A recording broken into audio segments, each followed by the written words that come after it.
L'Institut congolais pour la conservation de la nature et son directeur général, le professeur Dr Cosma Wilungula, entrent vivant dans la légende. Cet organisme public chargé de gérer les aires protégées congolaises et son patron débordant d'énergie écologique et patriotique ont depuis un certain temps les deux pieds dans les girons de développement durable. De la conservation au développement, il n'y a qu'un pas à faire. Le professeur Dr Cosma Wilungula. En fait, aujourd'hui, cette thèse est en train d'être expérimentée à travers le monde. C'est une première fois au monde qu'on puisse concilier conservation et développement. L'UNESCO l'a retenu même dans le principe de la conservation et l'entrepreneuriat.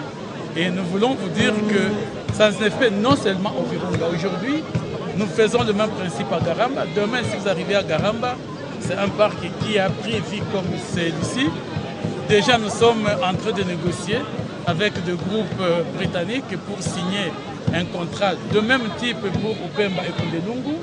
Le parc marais de mangrove aujourd'hui a déjà un contrat du même type et le parc national de Salonga vient aussi d'avoir un contrat du même type. En fait, nous avons voulu booster le développement de tout le parc de la RDC. Et je vous dis que d'ici 2-3 ans, vous verrez ce qui va être un boom économique créé rien que par le parc national dans notre pays.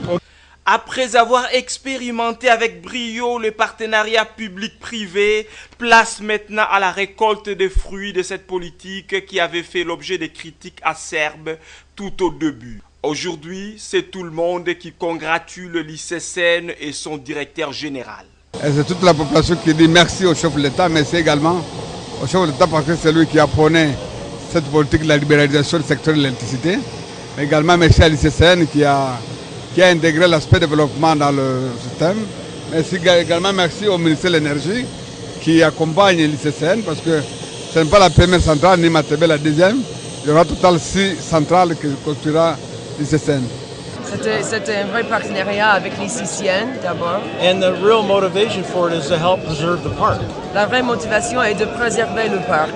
If people have electricity, they don't need to cut down trees. Pour que le peuple ait de l'électricité et pour qu'il ne veut pas aller couper les arbres et détruire le parc. And the water from the park is what brings the electricity, so people will see how important the park is. Donc c'est l'eau du parc en fait qui fait l'électricité ici, donc il espère que les gens vont se rendre compte que c'est le parc en tout cas qui donne l'électricité, donc s'il protège le parc, voilà.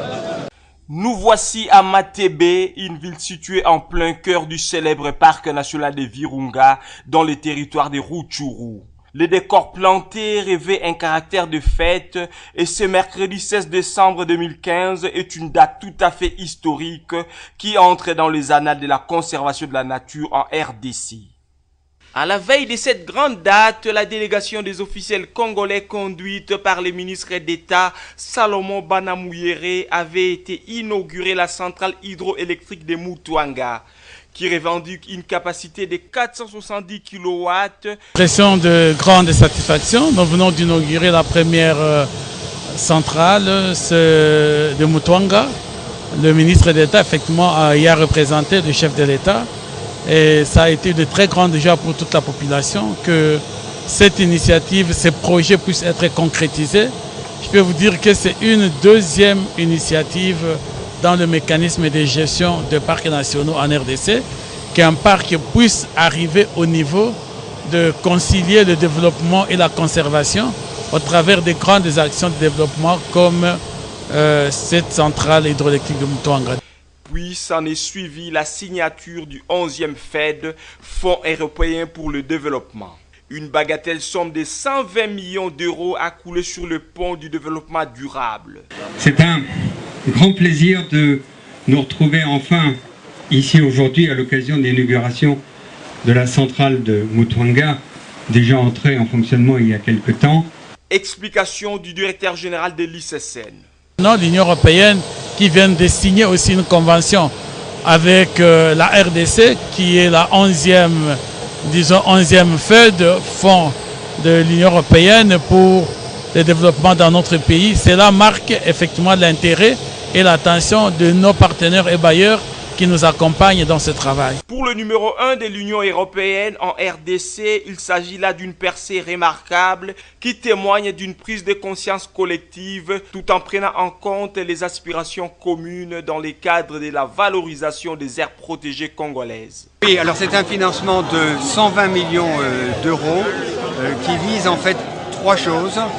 D'une part, préserver l'environnement et la richesse de la biodiversité qui est absolument exceptionnelle en République démocratique du Congo dans 4 zones que nous soutenons déjà, donc le parc national des Virunga, le parc national de Lupemba, le parc national de la Salonga, le parc national de la Garamba et la réserve de biosphère de Yangambi, qui est un endroit exceptionnel, y compris pour la recherche. Donc ça, c'est le premier volet. Mais nous savons très bien que les populations sont souvent réticentes vis-à-vis des parcs parce qu'elles ont des besoins immédiats pour l'agriculture, des besoins immédiats pour le bois chauffage et donc le bois énergie. Et donc l'idée, c'est de compléter par 2 autres volets. Un qui est le volet agroforesterie, sur le modèle de ce qui a été fait, que l'on connaît bien maintenant, des plantations d'acacias sur des terrains qui sont inoccupés, comme on a pu faire à Kipushi, à Mampu, à Ntsio, à Gungu.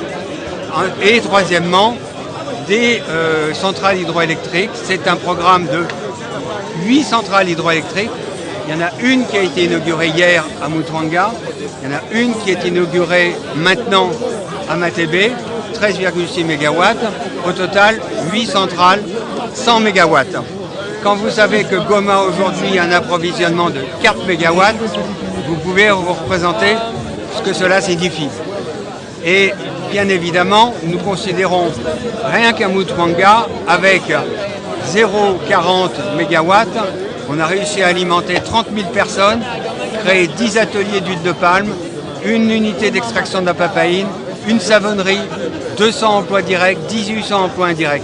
1 mégawatt, on considère que c'est 1000 emplois. 100 mégawatts, 100 000 emplois pour le Nord Kivu. 2 ans après le lancement des travaux, le rêve est devenu réalité. Inaugurée par le chef de l'État Joseph Kabila Kabange, la centrale hydroélectrique de Matébé, 13,6 MW, est un chef-d'œuvre qui a bénéficié de l'expertise nationale et internationale. Sa visibilité, on la doit à l'ICCN, mais aussi à M. Howard Buffett et sa fondation pour avoir disponibilisé une enveloppe de 20 millions de dollars américains. 30 or 40 years, Je all suis my impliqué life. dans la conservation pendant 30 ans, 40 ans, quasiment toute ma vie. But there's no way to save the park unless you support the people around the park. Donc il n'y a aucun moyen auquel on peut sauver le parc ou protéger le parc si le peuple autour du parc ne sont pas pris en charge. So the hydro plant is really for the people. Donc le hydro est vraiment pour le peuple. So it's not just about conservation of animals, it's about supporting people. Donc ce n'est pas juste pour la conservation des animaux, la nature, c'est aussi pour le développement de la population. Le respect de la parole donnée et la perspicacité du directeur général de l'ICCN feront date dans un pays où la médiocrité gagne le chef de plusieurs mandataires de l'État. Merci beaucoup. En fait, mes sentiments sont comme vous le voyez. Je pense que ma face traduit clairement la grande joie. On a été ici le 16 décembre 2013. J'ai posé la première pierre pour cette centrale. Et aujourd'hui, si nous pouvons arriver à voir la centrale terminée, c'est vraiment une très grande joie pour moi. C'est la fidélité dans les engagements, c'est aussi le sérieux dans le travail. Ça, c'est ce qui nous a valu la crédibilité qu'on a aujourd'hui, qu'on reconnaît à l'ICCN, cette capacité managériale et cette efficience dans cette gestion. Nous pensons qu'avec tout ce travail, nous pouvons maintenant aller de l'avant. Nous allons recréer un mécanisme qui va permettre effectivement à ce que cette centrale produise maintenant des résultats. Ce n'était pas facile, on s'est déterminé, on a posé la pierre sous la pluie et les résultats sont aujourd'hui palpables. Ça ne fait faire que toute ma joie pour cela. L'inauguration de cette centrale aura sans nul doute permis au monde de découvrir l'autre facette de la conservation, celle du développement. Les deux défis vont ensemble et le professeur Dr Cosma Wilungula a toujours défendu cette thèse et aujourd'hui il a gagné les paris. Excellence, Monsieur le Président, témoignez très clairement que l'ouvrage que vous allez inaugurer tout à l'heure dans ce parc de Virunga est réellement la matérialité de notre adhésion à votre politique de la révolution de la modernité. Nos partenaires techniques, nos bailleurs de fonds et tous ceux qui travaillent avec nous, nous leur avons expliqué et ils ont adhéré à cette vision. Ce dont nous sommes en train de voir aujourd'hui n'est qu'un début. Et nous croyons que le projet est beaucoup plus grand afin de rencontrer vos aspirations et faire du Congo d'ici 2030 un pays émergent. Nous nous retrouvons là, Excellence, Monsieur le Président, au Parc national de Virunga. Ce parc qui a une histoire, ce parc qui est le tout premier parc d'Afrique, créé depuis 1925. Ce parc qui fait de notre pays d'être classé parmi les 5 merveilles du monde. Ce parc de Virunga est un site du patrimoine mondial. C'est vrai aujourd'hui sur la liste en péril, mais il est en même temps un site de biosphère et également un site qui fait la fierté et l'honneur de notre pays. Il est deux fois heureux de constater que beaucoup de personnes qui ont très peu d'informations sur notre pays en ont plusieurs sur le parc de Virunga. Le temps que nous avons pris, le mandat que vous nous avez donné de gestion de ce parc, il était assez difficile de croire qu'on pouvait atteindre un jour comme celui-ci. Il avait été frappé par d'énormes pesanteurs interethniques. J'ai connu dans ce parc différents directeurs émanant de nos ethnies et qui n'étaient que d'objets des conflits et rien ne pouvait en sortir. Nous avons été assez courageux pour chercher et vouloir chercher un peu partout la personne qui pouvait être au-delà de tous les pesanteurs interethniques. Voilà ce qui nous avait poussé à recruter le prince Emmanuel Domerode. 2 mois de négociations ont été assez ardus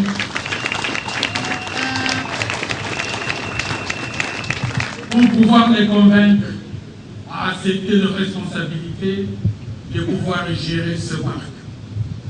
Et de son retour, de toutes les consultations qu'il avait eues avec sa famille, avec ses amis autres, il m'avait confirmé qu'il acceptait. C'était le début d'une aventure toute nouvelle dans la classification de gestion des aires protégées au monde. Nous avons décidé de quitter le schéma classique et nous avons accepté d'aller au-delà. Aujourd'hui, nous nous réjouissons. Nous l'avons entendu lors de votre discours à la nation. Vous avez encore encouragé d'aller et d'emboîter davantage ce mode de gestion de partenariat public-privé. Nous l'avons certainement expérimenté tout au long de notre mandat dans ce parc. Engagé comme un agent, un garde, vous l'avez vu en tenue, il a prêté serment devant le procureur de la République, il a été assermenté comme agent de l'État congolais, comme fonctionnaire congolais. Mais de cette expérience, pour pouvoir essayer de nous en sortir face aux défis multiples que connaît ce parc, après toute la période des guerres, les vicissitudes des spoliations et de nombreux problèmes, nous nous sommes assis avec lui pour imaginer quel pourrait être le plan de salut, pour penser quel pourrait être le mécanisme pour sortir ce parc de cet état, non seulement d'appauvrissement total, mais également de la liste du patrimoine mondial en péril, mais également d'expérimenter de nouvelles approches de gestion qui pouvaient concilier le partenariat public-privé avec la conservation de la nature. Nous savons jadis que la conservation de la nature n'était que classiquement une opération, une exigence de protéger la faune et la flore. Mais aujourd'hui, nous avons si loin dépassé ces niveaux. Et nous sommes là aujourd'hui, en train de vivre cet ouvrage que vous allez inaugurer, qui est une deuxième innovation, après celle de la mise en œuvre de la recommandation que vous nous avez faite d'appliquer le partenariat public-privé. Nous sommes entrés dans la phase de réconcilier le développement et la conservation. Et nous pensons aujourd'hui, cette expérience congolaise, je peux vous l'affirmer, Excellence, Monsieur le Président, sans risque d'être contredit, qu'elle est la première au monde où un parc national peut créer de centrales hydroélectriques et contribuer au développement des populations riveraines. À travers le monde, jusque-là, c'est une expérience que beaucoup d'autres collègues cherchent à venir imiter et se posent des questions, comment nous y sommes arrivés.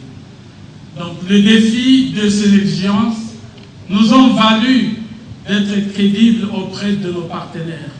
Et les discussions que nous avons eues avec eux, telles que Howard Buffett vient de le dire, tels que nos partenaires traditionnels qui sont là, l'ambassadeur Michel Dumont et l'Union européenne, qui nous ont accompagnés depuis l'ECOFA 4, c'est le Fonds européen de développement qui a commencé dans ce parc depuis les années 2008. Et aujourd'hui, hier, nous l'avons concrétisé en signant des accords du 11e FED. Je crois que c'est pour la première fois que nous avons bénéficié des 120 millions d'Union européenne qui non seulement couvrent la partie de la conservation, mais couvrent également l'agriculture durable, ce qui sera une solution pour nos populations riveraines, tout autant avec l'énergie rurale et également d'autres projets qui pourraient intéresser notre population. Ce partenariat a fait preuve de beaucoup de choses. Cette centrale hydroélectrique de Mutwanga, disons de Matebe, n'est qu'une deuxième. Celle qui a été inaugurée hier à Mutwanga, toute petite de 400 kW, a été le pilote qui a déterminé en fait la conviction de nos partenaires de pouvoir nous accompagner. Et aujourd'hui, nous sommes à Matebe. Demain, nous pouvons vous rassurer que dans le pipeline, 6 centrales sont pratiquement projetées pour être construites dans cette zone, pour faire enfin 120 ou 100 mégawatts, ce qui pourrait donner plus de 100 000 emplois pour la population de cette province du Nord Kivu.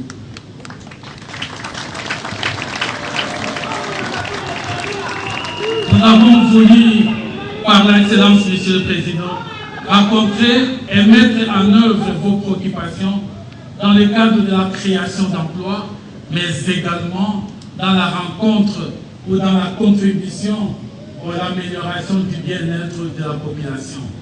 Nous voulons juste terminer en vous disant, cher Monsieur le Président, qu'en ce jour, ce parc de Virunga est certainement confronté à beaucoup d'autres problèmes. Non seulement la spoliation par nos populations, cela pouvait encore trouver des solutions, mais qu'ils s'enregistrent des spoliations au niveau même de hautes personnalités de notre pays, qui certaines parties du parc font aujourd'hui objet de fermes de certaines personnes. Nous croyons qu'avec l'appui de tous les partenaires, avec la nécessité d'avoir de tels ouvrages, avec l'appui de la communauté internationale, nous aurions aimé qu'une prise de conscience soit faite au niveau de responsables de notre pays, de pouvoir carrément abandonner tout le projet d'expoliation de ce parc à tous les niveaux. L'impact écologique et social de la centrale hydroélectrique de Matébé est sans contexte l'une des options qui aura rencontré les préoccupations de plusieurs ressortissants, jeunes et notables de cette contrée. Tous ont répondu présents à l'appel du cœur du parc national de Virunga, scandale écologique, mais qui vient offrir aux populations riveraines des voies d'accès au mieux-être social et économique, des créneaux d'emploi notamment pour la jeunesse. Une vision très applaudie par le gouverneur de la province du Nord Kivu, Julien Paluku.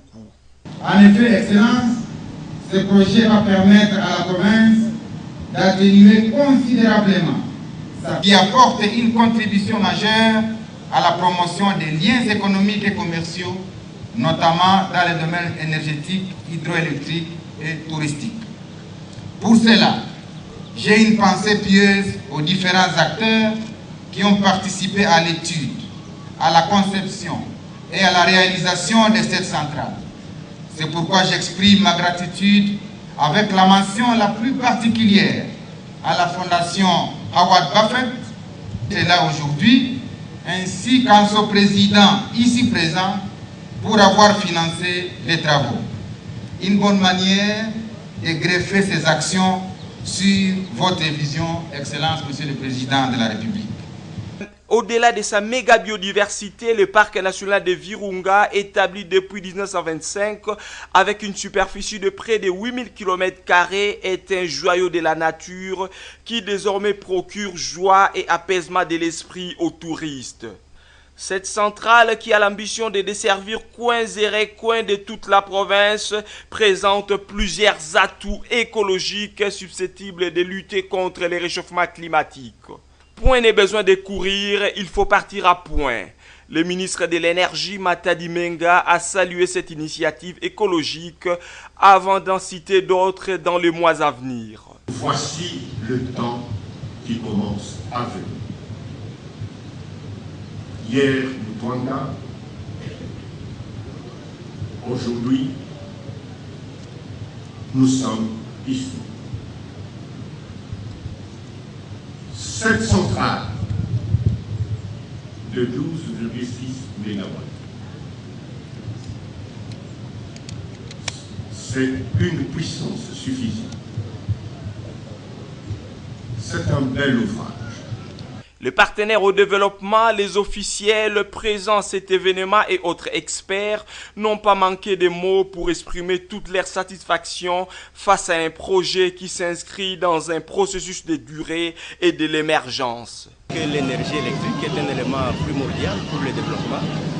Lorsque nous prenons l'encadrement des paysans, lorsque nous prenons la modernisation des villages, nous devons commencer par l'énergie. Évidemment, il faut songer aussi à l'eau potable et tous ces projets sont appelés de développer dans cette contrée. Donc nous, c'est une satisfaction totale de voir que cette population peut avoir l'énergie électrique et donc elle peut être encouragée à produire parce qu'avec sa production, il y a moyen de transformer l'énergie électrique que nous avons ici et la population peut répondre à ses besoins, non seulement de la sécurité alimentaire, mais aussi à la lutte contre la pauvreté. La centrale qui a été construite ici est le résultat du tourisme. C'est un cas absolument typique où le tourisme peut induire les investissements. Parce que M. Buffett, qui avec sa fondation ont donné un don, qui ont fait un don de 25 millions de dollars, c'est à la suite des visites qu'il a eu à faire précédemment et qui l'ont convaincu qu'ici, c'est un pays merveilleux où il faut investir parce que la centrale qui va être inaugurée par le chef de l'État va induire énormément d'emplois parce que des usines vont se créer ici tout autour de cette centrale. À nos partenaires de développement, notamment l'Union européenne, au-delà de la joie que nous ressentons pour ce projet qui vient apporter sa contribution dans la réduction des émissions de gaz à effet de serre et dans tous les effets d'entraînement que le projet amène pour les populations environnantes. Nous voudrions saluer particulièrement la passion pour le Congo du chef de l'État. Le Nord Kivu étant une province entrepreneuse, il y a beaucoup d'initiatives locales qui ne pouvaient pas marcher sans énergie électrique. Donc c'est Matébé qui vient d'arriver à point nommé. Et bien sûr, nous devons, nous comme habitants du Nord Kivu, remercier le chef de l'État pour avoir permis à ce que ces partenariats publics-privés arrivent à produire les effets qui sont aujourd'hui visibles, comme l'a dit d'ailleurs Parfait lui-même. Et donc, pour nous, nous pouvons que nous réjouir. Et surtout, étant qu'environnementalistes, nous pensons que c'est une preuve de plus de la production ou du partage des énergies claires, des énergies pures, des énergies non souillées à cause de la gestion et de la protection du parc national des Virunga. Donc nous estimons, comme l'a dit d'ailleurs M. l'ADG de l'ICSN, qu'il n'est plus le moment de spolier les terres des aires protégées ou de les vandaliser pour vouloir en faire des profits individuels, mais plutôt de conserver durablement ce qu'il y a encore afin de bénéficier d'autant de projets comme ceci. Nous dire que je trouve que les travailleurs congolais qui ont travaillé sur le chantier ont fait un travail formidable. Bien sûr, il y avait des ingénieurs de différentes nationalités qui travaillaient également ici, mais je pense que nulle part en Europe, on aurait pu faire un travail pareil en 2 ans. Et donc moi je rends hommage à tous les travailleurs qualifiés, non qualifiés congolais, les ingénieurs congolais qui ont travaillé avec des ingénieurs européens à la réalisation de ce majestueux travail. Nous avons le financement pour 2 centrales. Nous allons commencer dans le courant de l'année prochaine, probablement dans les premiers mois, une centrale à Louviro, près de Lubero, de 10 MW. Et ensuite, nous allons